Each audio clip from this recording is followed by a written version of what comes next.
Hi hello friends, എല്ലാവർക്കും പവിത്രത്തിൻ്റെ ഇന്നത്തെ എപ്പിസോഡിൻ്റെ റിവ്യൂയിലേക്ക് സ്വാഗതം. അപ്പോൾ ഇന്നത്തെ ഒരു കിടിലൻ എപ്പിസോഡാണ് കേട്ടോ പവിത്രത്തിൽ കേട്ടോ. വിക്രത്തിൻ്റെ മനസ്സിലുള്ളതൊക്കെ വേദോട് തുറന്നു പറയുന്ന ഒരു എപ്പിസോഡാണ്. നല്ല രീതിക്ക് വേദോട് സ്നേഹത്തോടെ വിക്രം പെരുമാറുന്നുണ്ട്. അപ്പോൾ എപ്പിസോഡിൻ്റെ തുടക്കത്തിൽ തന്നെ കാണിക്കുന്നത് ശ്രീജ ഇങ്ങനെ കരഞ്ഞുകൊണ്ടിരിക്കുന്നതാണ്. എന്നിട്ട് വിഷും ചോദിക്കുമ്പോൾ ശ്രീജ എല്ലാം വിഷുവിനോട് പറയുന്നുണ്ട്. വിഷും പറയുന്നുണ്ട്, നീ അത് അമ്മോടും അച്ഛനോടും പറഞ്ഞോന്ന് ചോദിക്കുമ്പോൾ ഇല്ല, ഞാൻ ആരോടും പറഞ്ഞിട്ടില്ല എന്ന് പറയാനുണ്ട് ശ്രീജ. വേദയോടോ? ഇല്ല, വേദ പ്രശ്നം നടക്കുമ്പോൾ അവിടെ വന്നിട്ട് വർഷമായിട്ട് വേദ വഴക്കിടൊക്കെ ചെയ്തു എന്ന് പറയാണ് കേട്ടോ. അപ്പോൾ തൊട്ട് അവിടുന്ന് എങ്ങനെയെങ്കിലും ഇറങ്ങിപ്പോന്നാൽ മതി എന്നായിരുന്നു എനിക്കെന്ന് ശ്രീജ മറുപടി പറയുന്നുണ്ട് കേട്ടോ. അപ്പോൾ വിഷയം പറയുന്നുണ്ട്, കുഴപ്പമില്ല, ഇനി നമ്മൾ അങ്ങോട്ട് പോവാതിരുന്നാൽ പോരെ. പിന്നെ നിന്നോട് അങ്ങനെ പെരുമാറിയത് വേദയുടെ അച്ഛനും അമ്മയും അനിയത്തിയും അച്ഛമ്മയൊന്നും മുത്തശ്ശിയൊന്നും അല്ലല്ലോ, അവളുടെ ഏട്ടത്തിയമ്മയല്ലേ. നീ അത് വിട്ടേക്ക്. പിന്നെ നിനക്ക് വേണ്ടി വേദ സംസാരിച്ചല്ലോ, അതന്നെ വലിയ കാര്യമാണ്. പിന്നെ അവർക്ക് നമ്മൾ അങ്ങനെ പരിഗണന കൊടുക്കണ്ട. ഇനിയിപ്പോൾ നീ അച്ഛനോടും അമ്മയോടും പറയാതിരുന്നത് എന്തായാലും നന്നായി. കാരണം വേദയുടെ കുടുംബമായിട്ടൊരു ബന്ധം നല്ല രീതിക്ക് തുടങ്ങാൻ വേണ്ടി അവർ ആഗ്രഹിക്കുന്നുണ്ടെങ്കിൽ അത് നടന്നോട്ടെ. നമ്മളായിട്ട് ഇനി അതിലൊരു പ്രശ്നം ഉണ്ടാക്കണ്ട, ഇനി അവർക്കൊരു മുഷിപ്പ് തോന്നണ്ട എന്ന് പറയാൻ കേട്ടോ. നീ അത് വിട്ടേക്ക്, സാരില്ല എന്ന് പറയാൻ കേട്ടോ. അങ്ങനെ അപ്പോൾ ശ്രീജ പറഞ്ഞു, എന്ന് ഞാൻ ചായ എടുത്തിട്ട് വരാമെന്ന് പറഞ്ഞിട്ട് പോകുമ്പോൾ വിഷുവിനെ അവളെ അവിടെ തന്നെ പിടിച്ചിരുത്തിയിട്ട് കണ്ണൊക്കെ തുടച്ച് കെട്ടിപ്പിടിച്ചിരിക്കുന്ന ഒരു സീനിലാണ് കാണിക്കുന്നത് കേട്ടോ. പിന്നെ കാണിക്കുന്നത് നമ്മുടെ വിക്രത്തിനെ, വേദയുടെ വീടാണ് കേട്ടോ, വിക്രത്തിനല്ല വേദയുടെ വീടാണ് കാണിക്കുന്നത്. വേദയുടെ വീട്ടിൽ ശങ്കരനാരായണ ഒരു ഗ്ലാസ്സിൽ കുറച്ച് മദ്യമൊക്കെ കൈ പിടിച്ചിട്ട് ഇങ്ങനെ നല്ല മനസ്സിലൊരു സമാധാനം സന്തോഷമായിട്ട് നിൽക്കുന്ന പോലെ മുഖത്ത് നമുക്കത് കാണാൻ പറ്റും.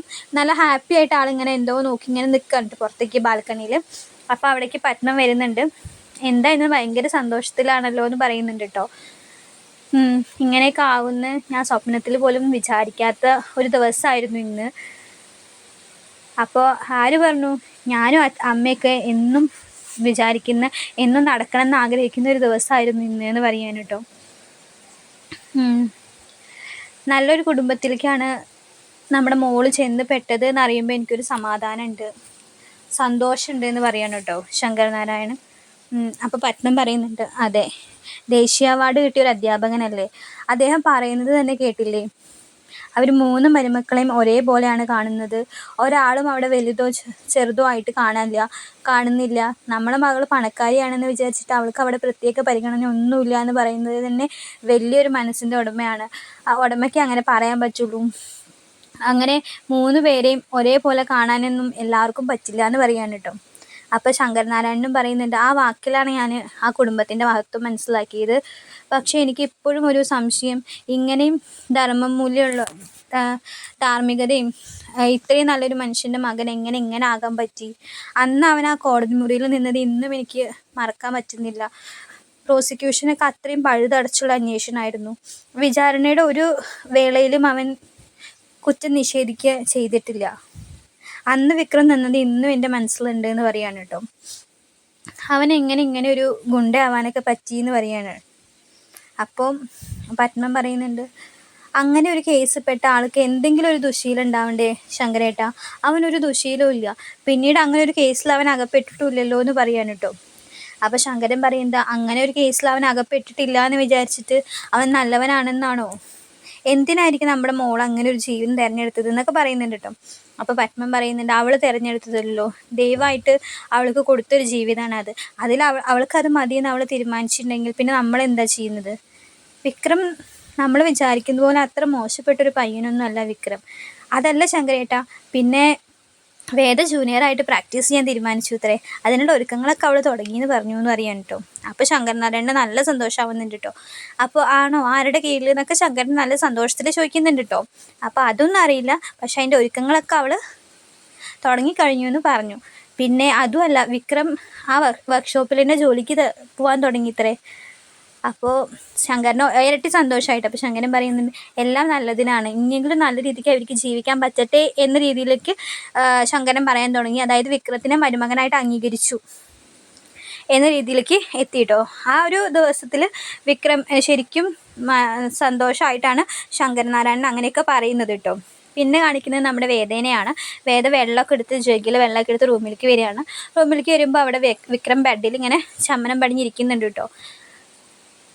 എന്തൊക്കെയോ ആലോചിച്ച് അങ്ങനെ കുഴഞ്ഞിരിക്കുന്ന ഒരു മനസ്സായിട്ടാണ് വിക്രം ഇരിക്കുന്നത്. അപ്പോൾ വേദ ചോദിക്കുന്നുണ്ട്, എന്താ ആലോചിക്കുന്നത് ചോദിക്കുന്നുണ്ട്. ഞാൻ രാവിലെ ചോദിച്ച ചോദ്യത്തിന് നീ ഒരു മറുപടി, നീ എന്തിനാ ആ മറുപടി ഉഴപ്പിയത് എന്ന് പറയാനിട്ടോ. ആരുഴപ്പി? ഞാൻ കാര്യമല്ലേ പറഞ്ഞത്, പക്ഷെ അതിൽ ഞാൻ തൃപ്തനല്ല എന്ന് പറയാനിട്ടോ. നിങ്ങളെ തൃപ്തിപ്പെടുത്തുക എന്നുള്ളതല്ല എൻ്റെ മറുപടി, അതാണെന്ന് വേദ പറയുന്നുണ്ട് കേട്ടോ. അതല്ല വേദ, ഞാൻ നിനക്ക് ഒട്ടും അർഹിച്ച ഒരാളല്ല. നിൻ്റെ സ്നേഹത്തിനോ ഒന്നും നിന്നെയൊന്നും ഞാൻ അർഹിക്കുന്നില്ല. നീ നല്ല നല്ല കുട്ടിയാണ്, നല്ല വിദ്യാഭ്യാസമുള്ള കുട്ടിയാണ്, നല്ലൊരു കുടുംബമുള്ള ആളാണ്. അങ്ങനെ ഒരാളൊന്നും എനിക്ക് ചേരില്ലടോ. ഞാൻ നിന്നെയൊന്നും അർഹിക്കുന്നില്ല എന്നൊക്കെ വിക്രം പറയാണ് കേട്ടോ. അപ്പോൾ വിക്രത്തിൻ്റെ അടുത്ത് നിന്നിട്ട് വേദ പറയുകയാണ്, ആര് പറഞ്ഞു? അപ്പോൾ നിങ്ങൾക്കും വിദ്യാഭ്യാസമല്ലേ? നിങ്ങളും വിദ്യാഭ്യാസം പൂർത്തിയാക്കിയ ആളല്ലേ? നല്ലൊരു കുടുംബം നിങ്ങൾക്കും ഇല്ലേ? അതല്ല വേദ. ഏതല്ല? നീ എന്തിനാ എന്നെ തിരഞ്ഞെടുത്തത്? ഞാൻ നിന്നോട് എപ്പോഴും വഴക്കിട്ടിട്ടും നിന്നോട് നല്ല രീതിക്ക് ഒരു പെരുമാറ്റം എൻ്റെ ഭാഗത്തു നിന്ന് ഉണ്ടായിട്ടുണ്ടോ? എന്നിട്ടും എൻ്റെ കൂടെ ജീവിക്കണമെന്ന് നീ എന്തിനെങ്ങനെ വാശി പിടിക്കുന്നത്? അപ്പോൾ വേദ പറയുന്നുണ്ട്, ഇനി നിങ്ങളുടെ കൂടെ ഞാൻ ജീവിക്കുള്ളൂ എന്ന് ഞാൻ തീരുമാനിച്ചതുകൊണ്ടാണ് ഞാനെല്ലാം അക്സെപ്റ്റ് ചെയ്യുന്നതെന്ന് പറയാൻ കേട്ടോ. ശരിക്കും നീ അന്ന് എൻ്റെ വീട്ടിൽ കയറി വന്നത് എന്നോടുള്ള ഇഷ്ടം കൊണ്ടൊന്നുമല്ലല്ലോ, വേറെ എന്തോ മനസ്സ് കണ്ടിട്ടല്ലേ എന്ന് പറയാൻ കേട്ടോ. പിന്നെ അപരിചിതനായ ഒരാളെ ഇഷ്ടപ്പെടാൻ മാത്രം പൊട്ടിയൊന്നുമല്ലല്ലോ ഞാൻ നിങ്ങളുടെ കൂടെ ഇനി ജീവിക്കുള്ളൂ എന്ന് അന്ന് തീരുമാനിച്ചതുകൊണ്ടാണ് ഞാൻ അങ്ങനെ കയറി വന്നതും ഇന്ന് ഇതുവരെയൊക്കെ നമ്മൾ എത്തിയതും എന്ന് വിക്രത്തിനോട് വേദ പറയാണ് കേട്ടോ. നിങ്ങളുടെ മനസ്സിലുമില്ലേ ആരോടും പറയാത്ത കുറേ കാര്യങ്ങൾ? അല്ലെങ്കിൽ ഇത്രയും നല്ലൊരു മനുഷ്യൻ്റെ മകനായി ജനിച്ചിട്ടും നിങ്ങൾ എന്തിന് ഇങ്ങനെ ഒരു ജീവിതം തിരഞ്ഞെടുത്തു? ആരോടുമുള്ള വാശി തീർക്കുന്നത് പോലെ നിങ്ങളുടെ മനസ്സിലും കുറേ ഇല്ലേ? നിങ്ങൾ എന്നോട് പറഞ്ഞ പോലെ തന്നെയല്ലേ നിങ്ങളും ജീവിക്കുന്നത്? നിങ്ങൾ ആരോടുമുള്ള വാശി തീർക്കാനല്ലേ ഇങ്ങനെ ഒരു ജീവിതം തിരഞ്ഞെടുത്തത്? രാഷ്ട്രീയത്തിൽ ഇറങ്ങി ബാക്കിയുള്ളവരെ സഹായിക്കാനാണെന്ന് വെച്ചാൽ അതങ്ങനെ നമുക്ക് വിചാരിക്കാം. പക്ഷെ നിങ്ങൾ അതാണോ ചെയ്യുന്നത്? രാഷ്ട്രീയക്കാർക്ക് വേണ്ടി ഗുണ്ടാപ്പണിയല്ലേ ചെയ്യുന്നത്? അപ്പോൾ വിക്രം പറയുന്നുണ്ട്, ഞാൻ ആരോടുള്ള വാശി തീർക്കുകയല്ല, ഇതെൻ്റെ ഉത്തരവാദിത്വമാണ്,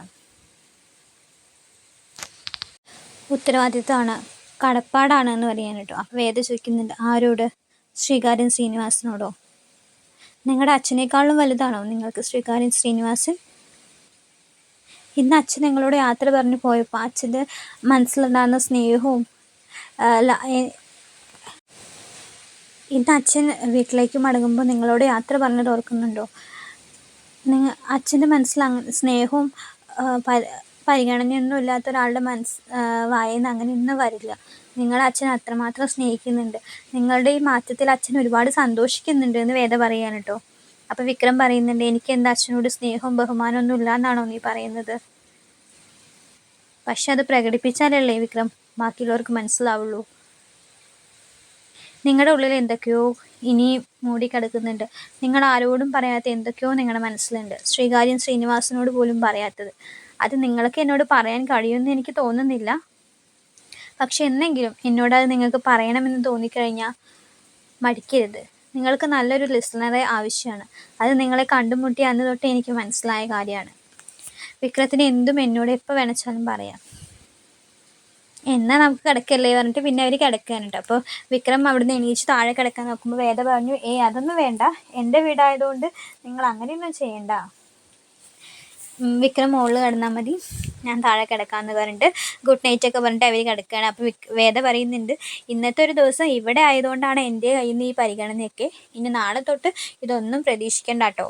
നിങ്ങൾ എങ്ങനെ എന്നോട് പെരുമാറുന്നു അതിൽ മോശമായിട്ടായി ഞാൻ പെരുമാറുക എന്ന് പറഞ്ഞിട്ട് ചിരിച്ചിട്ട് അവർ രണ്ടുപേരും കിടക്കുകയാണ് കേട്ടോ. പിന്നെ പിറ്റേ ദിവസം രാവിലെയാണ് ഇവർ രണ്ടുപേരും പൂജാമുറിയിൽ വിളക്ക് വെക്കുന്നത് കാണിക്കുന്നുണ്ട്. വിളക്ക് വെച്ച് കഴിഞ്ഞ് പുറത്തേക്ക് ഇറങ്ങുമ്പോൾ അച്ഛമ്മയും മുത്തശ്ശിയും പറയുന്നുണ്ട്, ഇനി ഇതേപോലെ നിങ്ങളുടെ ഒരു അനന്തരാവകാശിനെ എനിക്ക് തരണം എന്ന് പറയാൻ കേട്ടോ. അപ്പോൾ അച്ഛമ്മ അറിയുന്നുണ്ട്, എനിക്കൊരു ഇരട്ട കുട്ടികൾ മതി, എന്നാലും എനിക്ക് കുട്ടികളെയൊക്കെ കൂട്ടി വീഡിയോ എടുക്കാനൊക്കെ പറ്റുള്ളൂ എന്ന് പറയാൻ കേട്ടോ. അപ്പോൾ വേദ പറയുന്നുണ്ട്, ഒന്ന് നിർത്തും മുത്തശ്ശി, ഇതാണ് കെടുത്തല്ലേ മനുഷ്യനെന്ന് പറയാൻ കേട്ടോ. അപ്പോഴേക്കും പത്മ വരുന്നുണ്ട്. പത്മ പറയുന്നുണ്ട്, എന്നാൽ കഴിക്കുകയല്ലേ, ശങ്കരേട്ടൻ നിങ്ങളെ വെയിറ്റ് ചെയ്തിരിക്കുകയെന്ന് പറയാൻ കേട്ടോ. അപ്പോൾ ശരി പറഞ്ഞിട്ട് താഴത്തേക്ക് ഇറങ്ങാൻ നിൽക്കുമ്പോഴാണ് വർഷയുടെ പെർഫോമൻസ് വള കാണാനില്ല എന്ന് പറഞ്ഞിട്ട് ശ്രീകാന്ത് വർഷയും കൂടി തിരയാണ് കേട്ടോ. അപ്പോൾ ഇത് കണ്ടുവരുന്ന ഇവർ എല്ലാവരും വരുന്നുണ്ട്, എന്നിട്ട് ചോദിക്കുന്നുണ്ട് എന്താന്ന് ചോദിക്കുന്നുണ്ട്. അപ്പോൾ ഇവർ പറയുന്നുണ്ട്, മുത്തശ്ശി ഇന്നലെ വേദയ്ക്ക് കൊടുക്കാൻ വെച്ചിരുന്ന സ്വർണം എൻ്റെ അടുത്ത് ഏൽപ്പിച്ചല്ലോ വേണ്ട പറഞ്ഞിട്ട്, അത് എടുത്തു വെച്ചിട്ട് ഞാൻ ഈ റൂമിലാണ് വെച്ചത്. ഇതാ ഇപ്പം നോക്കുമ്പോൾ അതിൽ 4 വള കാണാനില്ല എന്ന് പറയാൻ കേട്ടോ. എവിടെയാണെന്ന് ഒരു അറിവുമില്ല. ഇപ്പോൾ കള്ളൻ വന്നാലും 4 എണ്ണമായിട്ട് എടുത്തിട്ട് പോവുക, എല്ലാം എടുത്തിട്ട് പോവില്ലേ. അപ്പോൾ വർഷ പറയുന്നുണ്ട്, മുത്തശ്ശി പറയുന്നുണ്ട്, നീ എന്താ ഉദ്ദേശിക്കുന്നത്? ഇവിടെ ഉള്ളവരുടെ കയ്യിലോ അല്ലെങ്കിൽ ഇവിടെ വന്നു പോയവരുടെ കയ്യിലോ പെട്ടിട്ടുണ്ടായിരിക്കും, അതാണ് ഞാൻ ഉദ്ദേശിച്ചത് എന്ന് വർഷ മുഖത്തടിച്ച പോലെ പറയുന്നുണ്ട് കേട്ടോ. അപ്പോൾ വേദ ചോദിക്കുന്നുണ്ട്, വർഷേച്ചി അനാവശ്യം പറയരുത്, ഇവിടെ വന്നു പോയവരാരും അങ്ങനെ അത്തരക്കാരല്ല എന്ന് പറയുന്നുണ്ട് കേട്ടോ. വിക്രം ഒന്നും ഉണ്ടാകാൻ നിൽക്കുകയാണ് കേട്ടോ അത്ര നേരം. അപ്പോൾ അച്ഛമ്മ പറയുന്നുണ്ട്, എന്തായാലും വർഷയ്ക്ക് സംശയം നമ്മളെയാണ് എന്ന് പറയാൻ കേട്ടോ. അപ്പോഴേക്കും ശങ്കരനാരായണൻ വരുന്നുണ്ട്. ശങ്കരനാരായണൻ വരുമ്പോൾ എന്താ ചോദിക്കുമ്പോൾ ശ്രീകാന്ത് കാര്യം പറയുമ്പോൾ ശങ്കരൻ പറയുന്നുണ്ട്, എന്നാൽ അത് എടുത്തതാരാന്നും കൂടി നീ പറയാം, അല്ലെങ്കിൽ നിനക്ക് സംശയമുള്ളതാരാന്ന് നീ പറയാമെന്ന് പറയുന്നുണ്ട് കേട്ടോ. അപ്പോൾ ശ്രീകാന്ത് പറയുന്നുണ്ട്, സംശയം എന്ന് പറഞ്ഞാൽ ആരെയും വേണിച്ചാലും നമുക്ക് സംശയിക്കാമല്ലോ അച്ഛാ. എന്തായാലും പോലീസ് വരട്ടെ, വന്നോര് ഇവിടെ വന്നു പോയവരാണല്ലോ എനിക്ക് സംശയം എന്ന് പറയുന്നുണ്ട് കേട്ടോ. അപ്പോൾ വിക്രം ചോദിക്കുന്നുണ്ട്, ഇതേ ശ്രീകാന്ത് മര്യാദയ്ക്ക് സംസാരിക്കണം, നീ പറഞ്ഞു വരുന്നത് എന്താണെന്ന് ഞങ്ങൾക്ക് മനസ്സിലായി, എൻ്റെ വീട്ടുകാരല്ലേ നിനക്ക് സംശയം. അപ്പോൾ അച്ഛമ്മോട് പറയുന്നുണ്ട് കേട്ടോ. എന്നിട്ട് വിക്രം, അച്ഛമ്മയ്ക്ക് മതിയായല്ലോ ശ്രീരാമൻ സീതയും വിഗ്രഹം പൂജ അത് ഇത് എന്ന് പറഞ്ഞിട്ട് ഇവിടേക്ക് ഞങ്ങളെ കൊണ്ടുവന്നിട്ട് ഇപ്പം നമ്മുടെ വീട്ടുകാരെയല്ലേ സംശയത്തിൻ്റെ നിഴലിലാക്കിയപ്പോൾ അച്ഛമ്മയ്ക്ക് സമാധാനമായല്ലോ. ഞാൻ ഈ വീടിൻ്റെ പടി ചവിട്ടില്ല എന്ന് വിചാരിച്ചതാ, ഇത്ര നേരം ഞാൻ മിണ്ടാതിരുന്നത് എൻ്റെ വായിൽ നാവില്ലാണ്ടെന്നല്ല എന്ന് പറയുന്നുണ്ട് കേട്ടോ. അപ്പോൾ ശ്രീകാന്ത് ചോദിക്കുന്നുണ്ട്, നീ സംസാരിച്ചിട്ടും എന്താ കാര്യടാ ചോദിക്കുന്നുണ്ട്. അല്ല, ദേശീയ അവാർഡ് വാങ്ങിയിട്ടുള്ള അധ്യാപകനാ പറഞ്ഞിട്ട് മോഷ്ടിക്കല്ലാന്നൊന്നും ഉറപ്പ് പറയാൻ പറ്റില്ലല്ലോ എന്ന് പറഞ്ഞതും വിക്രത്തിന് ദേഷ്യം വന്നിട്ട്, വിക്രം എന്താണ് നീ പറഞ്ഞത്, എൻ്റെ അച്ഛനെ പറയുന്നു എന്ന് ചോദിക്കുന്നുണ്ട് കേട്ടോ.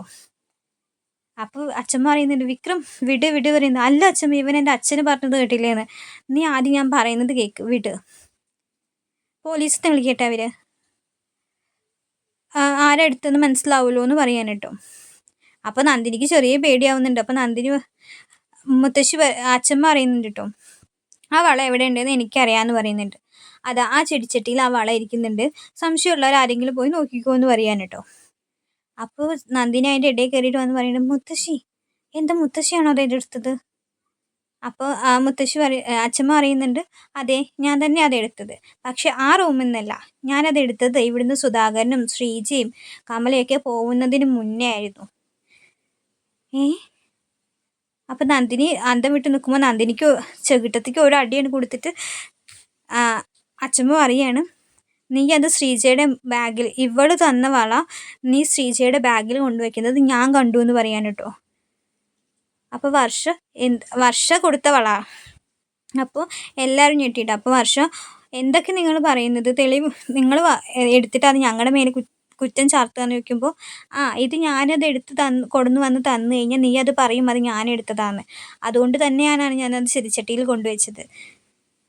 ഇനി ഞാൻ വെറുതെ പറയല്ലേ, എൻ്റെ തെളിവുണ്ട്, ഞാൻ എപ്പോഴും വീഡിയോ എടുത്ത് നടക്കുന്നത് നിങ്ങളെല്ലാവരും ശ്രദ്ധിച്ചതല്ലേ, ഇതിലുണ്ട് തെളിവുകൾ. ഇവള് ആ വള എടുത്ത് നന്ദിനിയുടെ കയ്യിൽ കൊണ്ടു കൊടുക്കുന്നതും നന്ദിനി അത് ശ്രീജയുടെ ബാഗിൽ കൊണ്ടുവയ്ക്കുന്നതും ഒക്കെ ഇതിലുണ്ട് എന്ന് പറയാൻ കേട്ടോ. അപ്പം എല്ലാവരും നന്ദിനിനെ വർഷേനെ നോക്കുന്ന സീനിലാണ് ഇന്നത്തെ എപ്പിസോഡ് കഴിയുന്നത് കേട്ടോ. അപ്പം നന്ദിനി വർഷ ആകെ ഒന്നും അല്ലാണ്ട് ചമ്മി പോയ പോലെ അവസ്ഥയായി. ഇനി നാളത്തെ എപ്പിസോഡിലാണ് ബാക്കി കഥ. വീഡിയോ ഇഷ്ടമാക്കി കഴിഞ്ഞാൽ എല്ലാവരും ഒന്ന് ലൈക്ക് ചെയ്യണം, സബ്സ്ക്രൈബ് ചെയ്യണം. താങ്ക്